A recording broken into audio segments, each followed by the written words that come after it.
तो भारत की तरफ से 5 बड़े निर्णय लेने के बाद जानकारी मिल रही है कि बौखला गया है पाकिस्तान। और आपको यह भी बता दें कि वहां पर भी पीएमओ की तरफ से मीटिंग्स बुलाई गई हैं और इस घबराहट के बाद कहा यह गया है कि बड़ा बयान पाकिस्तान की तरफ से दिया गया है। जी हां, पाकिस्तान के जो रक्षा मंत्री हैं ख्वाजा आसिफ, उनकी तरफ से कहा गया है कि सर्जिकल स्ट्राइक जैसा कदम न उठाए भारत, सर्जिकल स्ट्राइक जैसा कदम ना उठाए भारत, यह कहा गया है पाकिस्तान की तरफ से। जी हां, जिस तरीके से 5 बड़े डिसीजंस भारत की तरफ से लिए गए, उसके बाद वहां पर भी बड़ी मीटिंग्स बुलाई जा रही हैं और वो घबराहट साफ साफ नजर आ रही है। हिमांशु, ये वही पाकिस्तान है ना जो हमेशा कहता रहा है कि कोई एयर स्ट्राइक, सर्जिकल स्ट्राइक नहीं हुई, बहुत लंबा समय लग गया ये एक्सेप्ट करने में, और रक्षा मंत्री अब कह रहे हैं कि ऐसा कदम भारत की तरफ से ना उठाया जाए। ये घबराहट साफ दिखाई देती है। देखिए, बिल्कुल इस घबराहट से ये साफ होता है कि भारत ने उरी की घटना हो, उसके बाद जो सर्जिकल स्ट्राइक की, जिसको पाकिस्तान ने कहा कि कोई सर्जिकल स्ट्राइक नहीं, एयर स्ट्राइक की, तो अभिनंदन जो है वहां पर उनको पकड़ा गया जब उनका विमान जो है वहां पर दुर्घटनाग्रस्त हुआ। उसके बाद उनको वापस किया गया 24 घंटे के अंदर ही। ये भारत की बढ़ती ताकत है और डिप्लोमेटिक नियमों के तहत जो है अभिनंदन को वापस किया गया जब उनके एयर स्पेस में भारत का फाइटर प्लेन वहां पे घुसा। लेकिन एक चीज समझनी होगी कि भारत ने कूटनीतिक स्तर पर तो बड़े फैसले ले लिए हैं। 5 बड़े फैसले हैं, हम सब जानते हैं, जिसकी जिक्र और चर्चा आप शशि कर रही थी। लेकिन सबसे बड़ी बात यह है कि भारत आखिरकार उन आतंकी संगठनों को क्या जवाब देगा, उनके सरगनाओं को क्या जवाब देगा, ये जो है ना, इसकी अभी समय सीमा तारीख तय नहीं है। ये सही है, लेकिन भारत जवाब देगा। चाहे उरी की घटना के बाद जो है सर्जिकल स्ट्राइक हो, पुलवामा के बाद जो है एयर स्ट्राइक की गई हो, मुझे लगता है कुछ इसी तरीके की चीज जो है भारत के द्वारा उन आतंकी संगठनों को दी जाएगी कि भारत में आगे से अगर इस तरीके की आतंकी घटना की गई, आतंकी हमला किया गया, तो भारत चुप नहीं बैठेगा और भारत का आतंकवाद के खिलाफ लड़ाई जो है इस हमले से कमजोर नहीं होगी जी। और ज्यादा मजबूत होगी। ये भारत की तरफ से संदेश है। रक्षा मंत्री ने क्या ही दिया है कि भारत इसका जवाब जो जवाब है वो देगा। बिल्कुल। प्रधानमंत्री नरेंद्र मोदी को हम सब जानते हैं उनकी स्ट्रेटेजी क्या है। मैं एक बात और कहता हूं कि प्रधानमंत्री नरेंद्र मोदी हमेशा कहते हैं कि वो गांधी के अनुयायी हैं।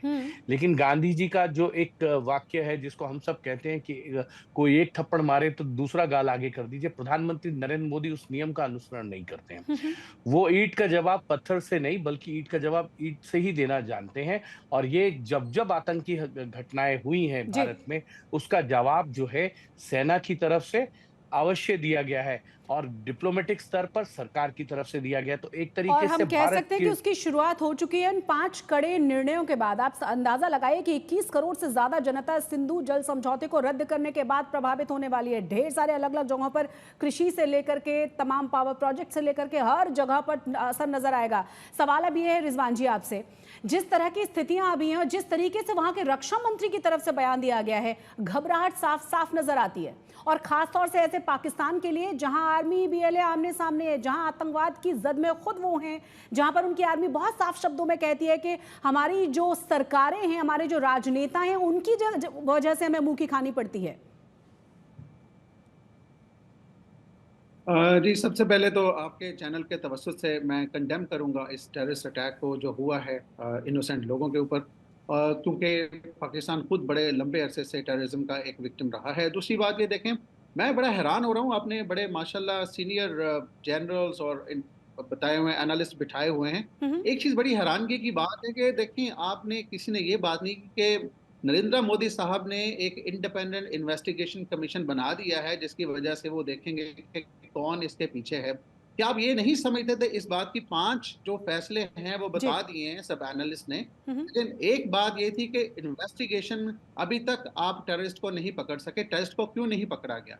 बात तो इस पे होनी चाहिए थी कि जनाब, आपका इंडिया, आपका भारत, आपके जो सिटीजन हैं वो गवर्नमेंट से पूछते हैं कि क्या वो इतने उनकी लगाम, मतलब बेलगाम थे, क्या आके लोगों को मार के भाग के चले गए और इल्जाम सीधा पाकिस्तान पर लगा दिया गया? अगर उन्हें पकड़ लेते तो ये पूछ लेते कि वो कौन है, वो किस तरह के। देखें, एक चीज और भी है, आप इस चीज को डिनाई नहीं कर सकते। जब से 370-35A आपने रिवोक किया है, वहां के जो कश्मीरी हैं उनका सबसे बड़ा खदशा ये था कि यहाँ से गैर कश्मीरी आके आबाद होंगे तो उनका जो पॉपुलेशन का तनासुब है वो चेंज हो जाएगा, जिसकी वजह से उनको नुकसान होगा, उनकी कश्मीरी की हैसियत खत्म हो जाएगी।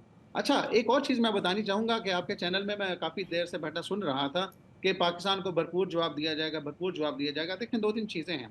आपके सवाल में आपने बीएलए का भी ज़िक्र किया। अब हम्म। बीएलए जो पाकिस्तान में कर रही है, उसके पास हमारे पास सबूत हैं। कुलभूषण यादव हमने पकड़ कर दिया और बताया, आपको काउंसलर एक्सेस भी दी कि आप इससे बात कर सकें। सारे सबूत दिए रिजवान गए। नसीर, अभी ये एक और वही चीज़ भी है कि पाकिस्तान है ना जो एयर स्ट्राइक और सर्जिकल स्ट्राइक को मानने तक के लिए तैयार नहीं था, बार बार जिसकी तरफ से कहा जा रहा था कि नहीं ऐसा नहीं है, और अब आपके रक्षा मंत्री खुद खुलकर बयान दे रहे हैं कि ना, भारत ऐसा कोई कदम ना उठाए। मतलब घबराहट साफ साफ नजर आती है।